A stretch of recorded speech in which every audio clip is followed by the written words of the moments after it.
Yokoso washitare. Welcome back. So we've got a very interesting story for you. One that's a little light on action, but I think it's very poignant and very emotionally stirring. So, without any further ado, let's get right into it. Once upon a time, ima wa mukashi, there was a man by the name of Minamoto no Hiromasa no Ason. And if you've seen previous videos, you will know that Ason isn't actually part of his name, it's a title. So this man's name was Minamoto no Hiromasa, henceforth we will refer to him simply as Hiromasa. The thing about Minamoto no Hiromasa though, he was in fact the son of an imperial prince, so he was the grandson of the Emperor Engi. His dad was known as the Hyobukyo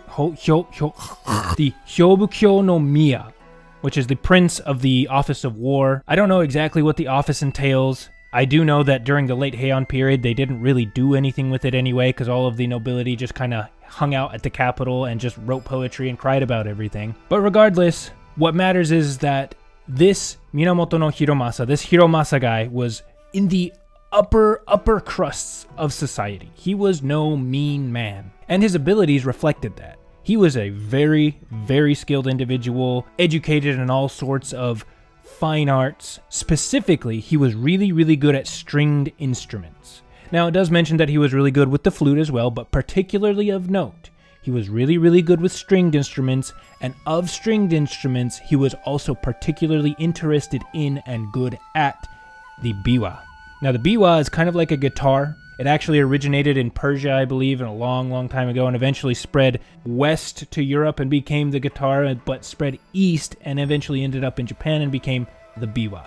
But one day, during the reign of Emperor Murakami, this Hiromasa was a denjōbito, which just means that he was one of the highest-ranking noblemen in the court. But at the same time, there was also, in the area of Osaka, next to the gate at Osaka. The thing about Osaka at the time is it wasn't a big city.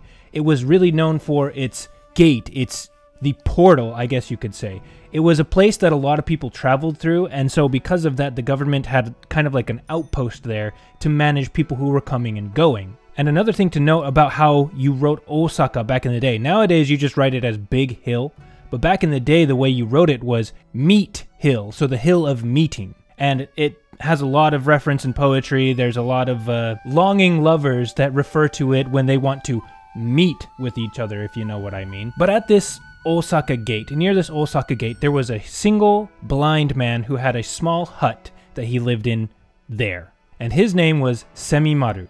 Literally like cicada man, cicada guy is kind of how you could translate his name as. But the thing about this Semimaru is even though he himself was actually fairly low on the totem pole, like he was no nobleman by any stretch of the imagination, but he was a servant to a since passed imperial prince by the name of Atsumi. Specifically, he was a zoshiki, zo meaning something to the effect of various, all sorts of sundry and sordid, and then shiki just means color or form. Basically what it means is that he did all sorts of things. He was just his assistant. He was there to go get him coffee. He was there to go get him groceries. Just anything that this Prince Atsumi ever needed, this Semimaru guy was there to lend a hand. And the thing about the prince is this prince was the son of the retired emperor, Uda. But the thing about the Prince Atsumi is that he too was also really gifted with stringed instruments, and especially the biwa.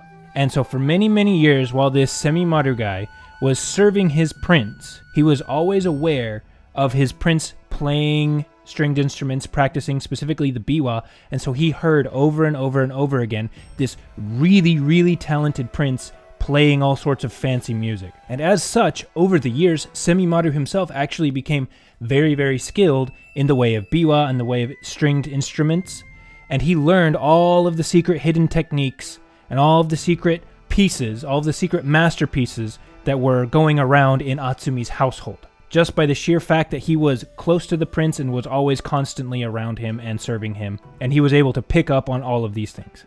Now eventually this Prince Atsumi died, and for several years Semimaru just kind of lived there in some little backwards middle of nowhere hut out by the Osaka barrier. That's what it was. The Osaka barrier is what they called it. But somehow or another, word of this blind biwa former servant of a prince made its way to our boy Hiromasa.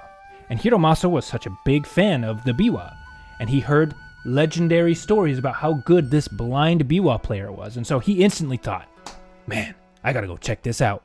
I need to go meet this man. I need to go see him, and I need to hear his playing for myself. The only problem is again, this was some backwoods hut out in the middle of nowhere. This was no place for a grandson of an emperor to go see. He couldn't just march right up there. No. That was beneath his station. So, of course, what does he do? He sends a servant. Hey, go talk to this guy. Tell him that he really shouldn't be living in some hovel out in the middle of nowhere. That he should come to the capital, and that he should live here, among all the fine people, where, the important ones live. And that's exactly what the messenger did. He went there and said, hey, Mr. Semimaru, sir, why are you hanging out here? You should be in the capital with all the fine people. You should be where all the cool things are happening, where all the important ones are hanging out. And Semimaru, upon hearing this, didn't actually write a reply, because when I say that the servant actually went and told him this, he didn't tell him this. I believe he probably wrote it down and then handed the letter, which actually doesn't make a lot of sense because he's blind, but I don't know. Okay, maybe he did tell him. I'm not entirely sure. But essentially, without giving him a direct answer, Semimaru responded in poetry. And I'm not going to break down the poem. Maybe someday. I do really like classical Japanese poetry. But to summarize what the poem actually was about, basically, this Semimaru guy said, in the mortal realm, be it the grand palace halls of an emperor or the small, run-down hut of a simple peasant, no matter where you live your life, eventually all will come to naught.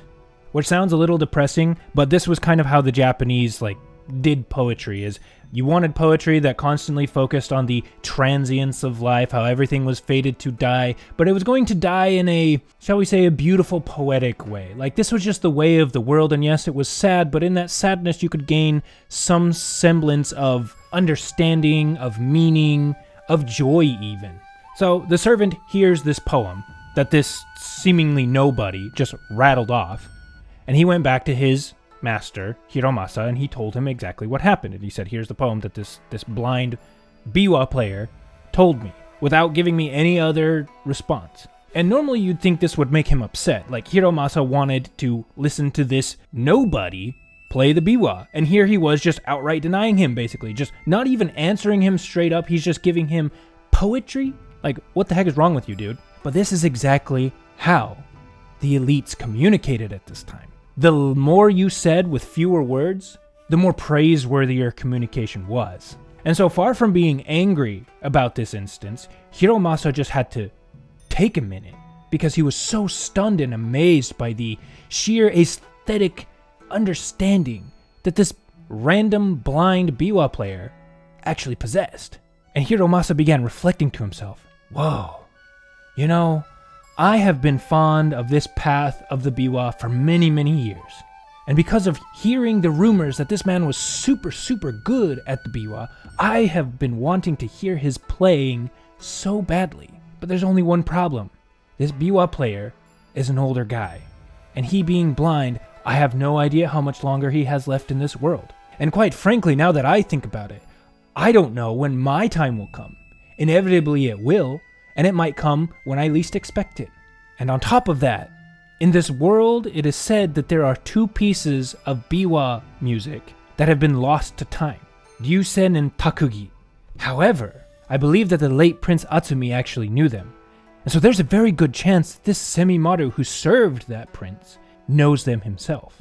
And so with all of this information, if we put it all together, this just means that I need to hear this man play. I need to hear him play those two hidden pieces of music that have been lost to time.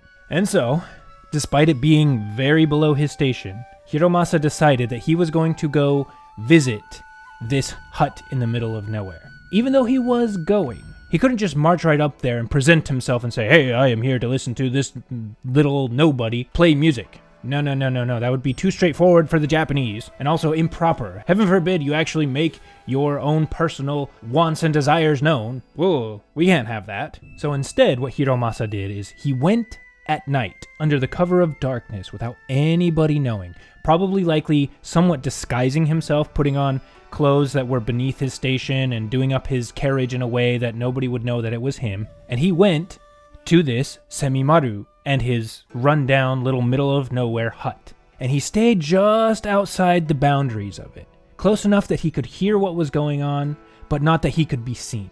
And he waited, and he prayed, and he hoped that Semimaru would start playing his biwa while Hiromasa was lying in wait. But it didn't happen. And so, Hiromasa returned home, disappointed.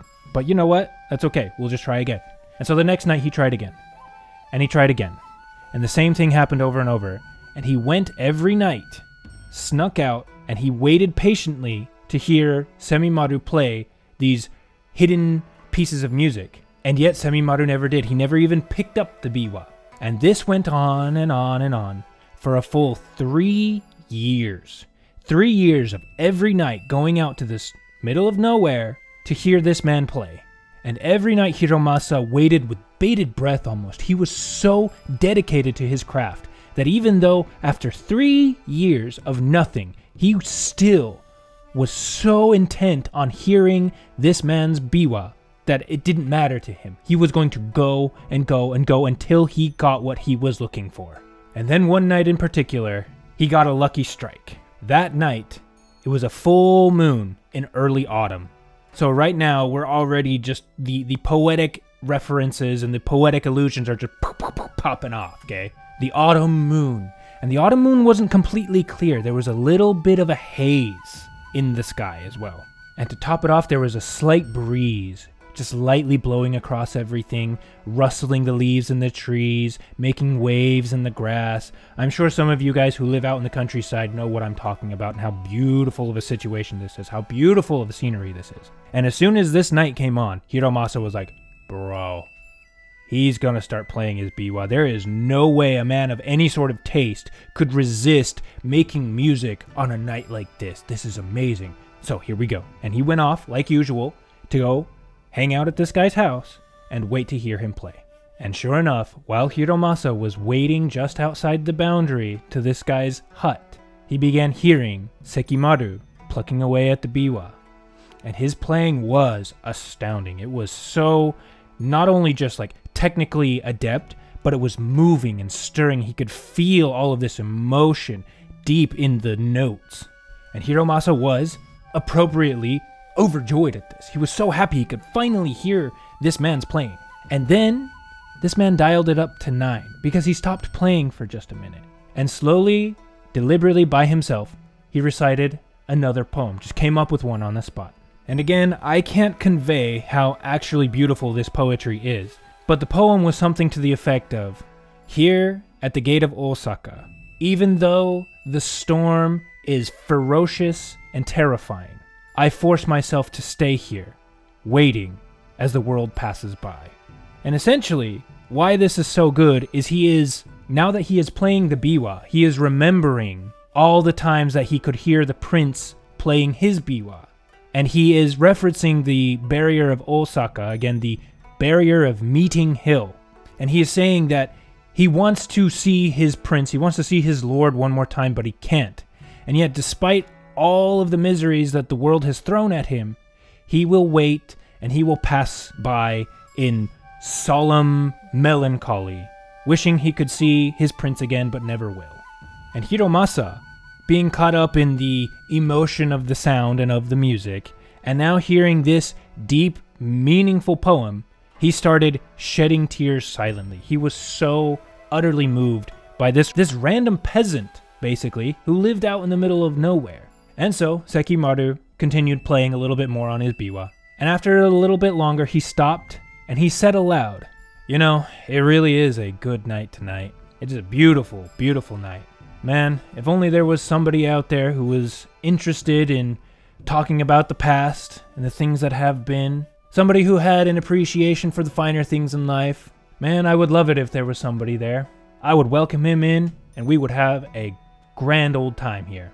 And now, hearing this, our boy Hiromasa was now completely ecstatic. And again, what you do have to remember is this isn't modern times, okay? Hanging out at somebody else's house for 3 years, waiting for them to play their music, and then suddenly bringing yourself forward, that's not that weird. If you get rid of a lot of the modern assumptions that we have about, you know, things, it is a very fortunate occurrence. And so hearing this, our boy Hiromasa then immediately stepped up and announced himself. Hiromasa of the capital is here at your service.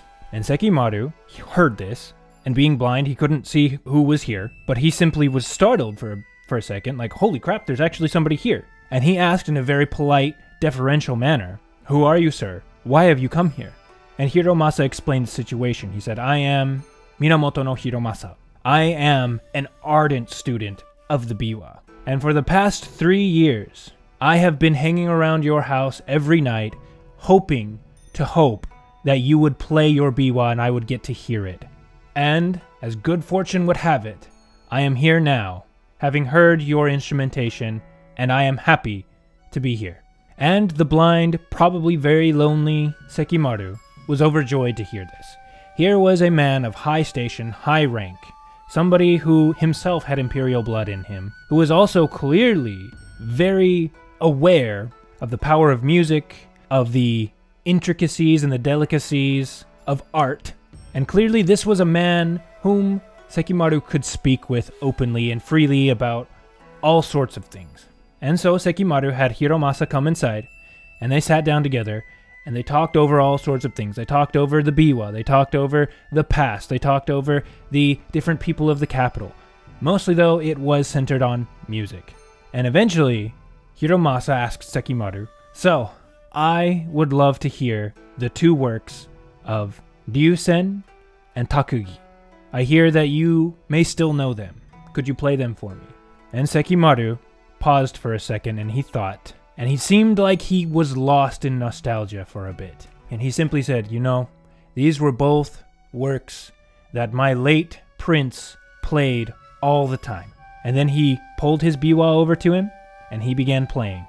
And during his play the whole time, he also made sure to help Hiromasa know what these pieces were and how to play them.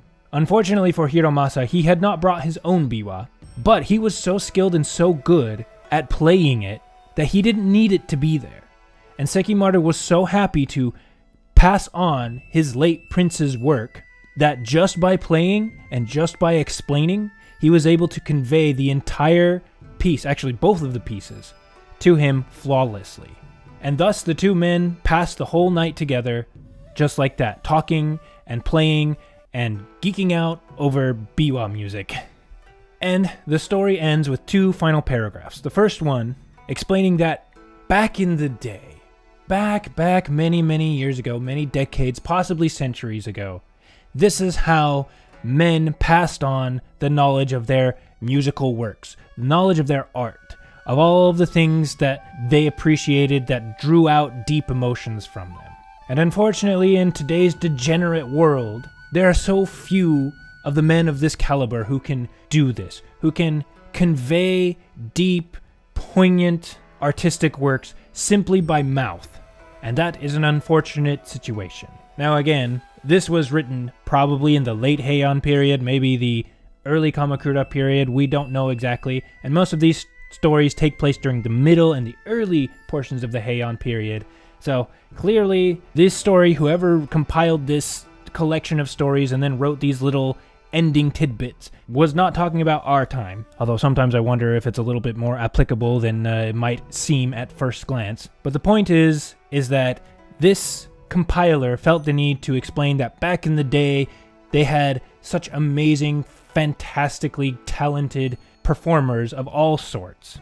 But unfortunately, in our degenerate society today, we don't have the same luxuries. And then it extols the virtues of the blind servant Semimaru, who, even though he wasn't one of the nobility, which back in the day they honestly believed that if you were noble, you were just on some fundamental level a better, superior person to those who were beneath you in social status. Now that's the way that they thought. So that makes it all the more astounding that this Semimaru, who was not a nobleman, was able to not only pick up all of these fancy, high-class techniques, but that he understood them as any nobleman might. And thus, it is said that the beginnings of the traditions of blind biwa players, which, by the way, that was a tradition that extended for centuries after that, is that blind monks in particular, blind Buddhist priests who would play the biwa for their living, that became a tradition. And thus is it said that that tradition of blind biwa players began with Semimaru. Okay, so this is turning out to be a little bit longer of a video than usual, but it's a good story. Again, little light on action, but very, very full of emotional payoff, I guess you could say. And hopefully you were able to glean a little bit of understanding about the aesthetics and the thought processes of the nobility in the Heian period at this time. So with that, I'm going to end the story here. So thank you so much for giving this video a view or a listen. If you enjoyed it, please let me know in the comments. If you have any questions about the wording, you have any questions about the culture, please feel free to ask me again in the comments. I'm not an expert completely, but I will do what I can. And if you did like the story, please like the video. And if you want to see more, please subscribe to the channel, because trust me, there are plenty of stories where that came from. And I will thank you one final time, Ito kateji ke no koso haberi kere, and hopefully we will see you for the next one. Goodbye.